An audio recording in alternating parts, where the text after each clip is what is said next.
What's up, it's Bad Luck FPV. Today I'm going to show you how I change my bearings at home using tools that you probably already have. So before we get too far into this, or any far into this at all, I should let you know that this is going to be one of those tutorials where if you don't like the way that I'm doing this, then don't do it. This is basically just an attempt to save an already dead motor from being thrown away. So if you're into saving motors instead of just buying new ones, then that's what I'm going to be doing today. First thing that you want to do is take out whatever is holding the motor together at the bottom in the stator. This is always some sort of screw, sometimes it's like a pin. So you just got to remove whatever it is down here.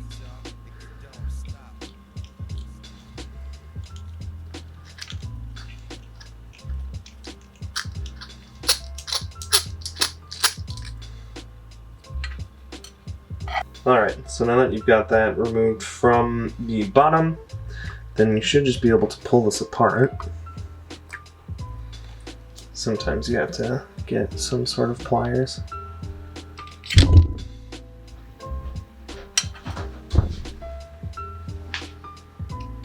And this is what you'll see. This in here is the bearing, this in here is the bearing. So it has one on top, one on the bottom.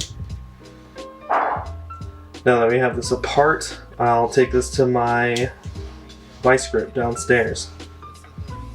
So I'm using the 1/2 wrench. You're gonna need a vice grip. This is a 2.5, I think that's millimeter, 2.5 metric hex wrench in any case. And a hammer, because you're gonna hammer these bearings out of here.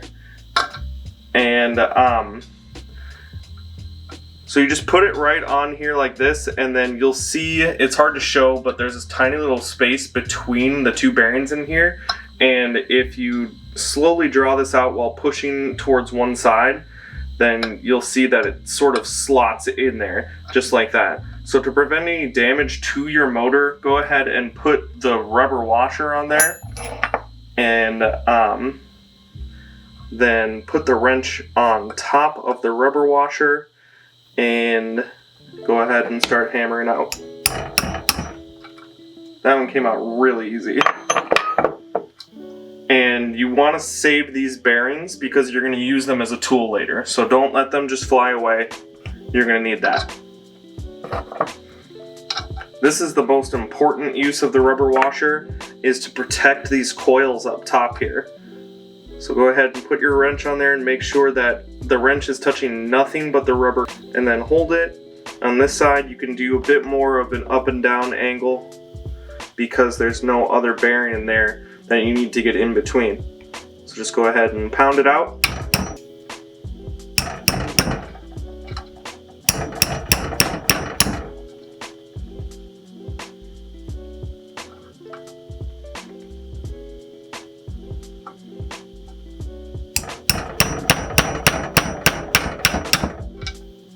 There she comes.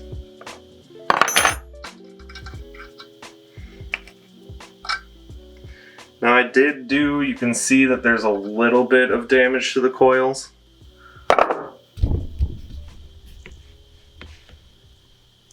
But it's not so much that I'm really concerned about it. The connections are all still there. Should be fine. So from your workbench, you're going to want to take your motors. You're going to need these spare bearings. And we can go back upstairs. Alright. So, the next thing that you're going to need, first and foremost, are your replacement bearings. You're going to need a C-clamp. This is what I use. There's all sorts of varieties of clamps out there, so this is just what I have on hand. Another piece you can pull just from one of your quads is just a little bolt. And your old bearings. Alright. So the first thing that I always do is just keep your fresh bearings in one spot so that you don't confuse them with your old bearings. The first thing that I always do is try my best to just push the bearing in as evenly and as well as I can.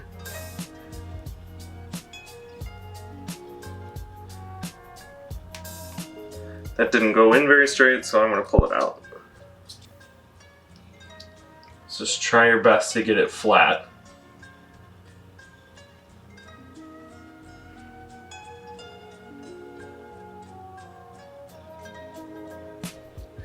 On the top one here, it's good enough to just start clamping, because you just need to push it in a little way.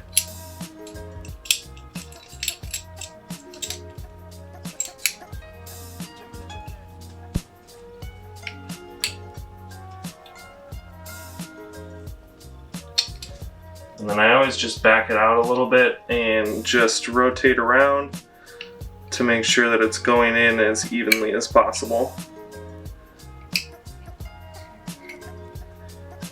You'll feel it start to slip in too. And that's a good start, but we need to push it down as far as possible, and that's where the old bearings come in. So you're going to want to place this bearing on top of there, and then use this to sort of just thread them through. If it was the perfect size, then it would stop it from having any sideways play, but we're doing this with what we have. And I've made this work in the past. So you just want to back this out enough so that you can get your whole stack in there, and then just do your best to start to clamp it down. And as soon as it's holding it in place, you just want to stop and check and make sure that you're pushing it down flush on all sides. And it looks like I'm just using a wrench to move it over a little bit, and I think that looks pretty good. So I'm just gonna start pushing down. The thing you need to be careful here is that if you apply too much force, you will crush that bearing. So this started to slip and move, so I'm just going to replace it.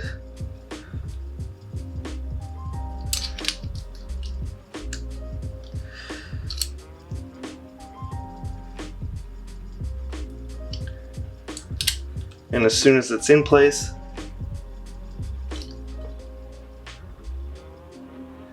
you can start clamping again.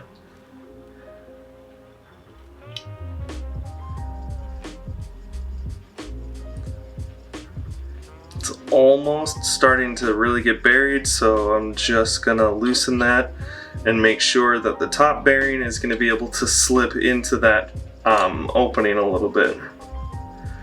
It looks like we're good.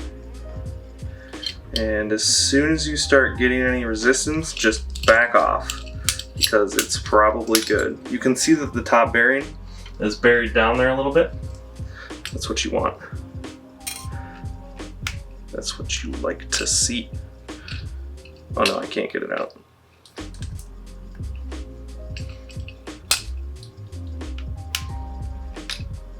I did too good of a job. I buried 2 bearings.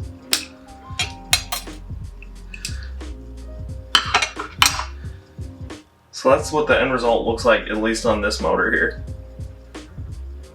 These are 9x4x4 bearings, and I'm using them on the Emax Freestyle, in case anyone wants to know. Now let's do the bottom one.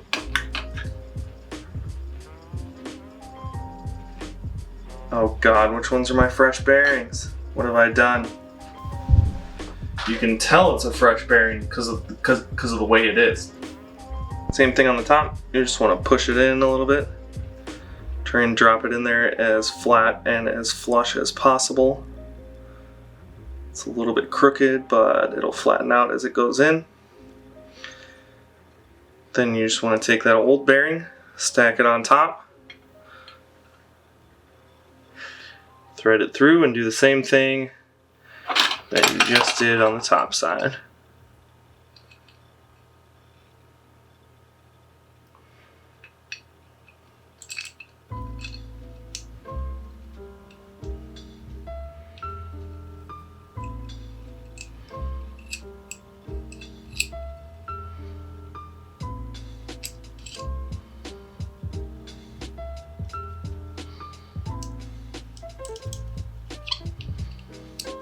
Felt a little crooked there, so I'm going to back out.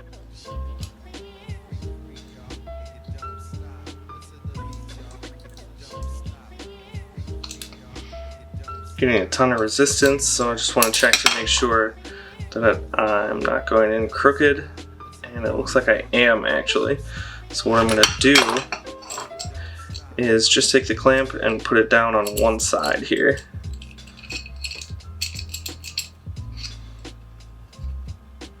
Just so you know, this is putting contact directly on the coils on the other side, so just be really careful not to slip around anywhere.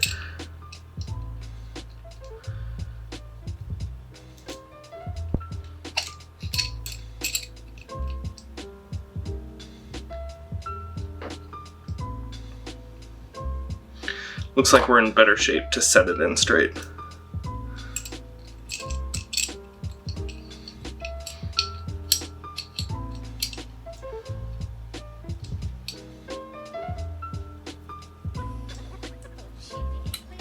Oh yeah, you can feel it working a lot better this time.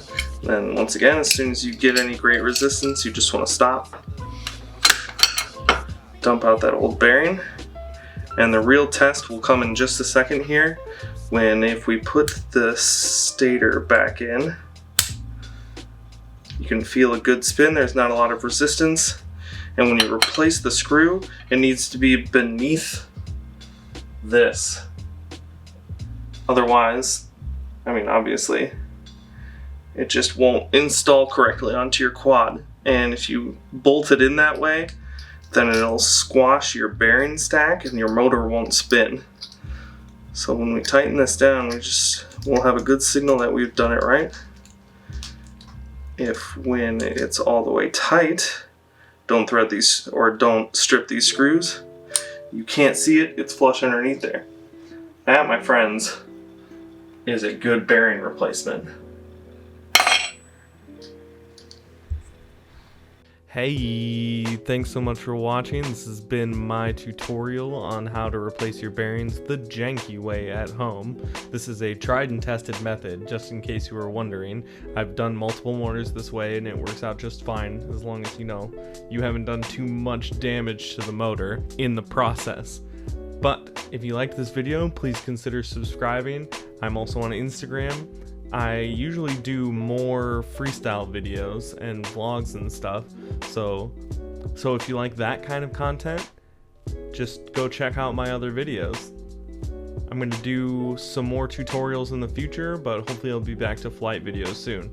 Thanks so much, and I'll catch you in the next one.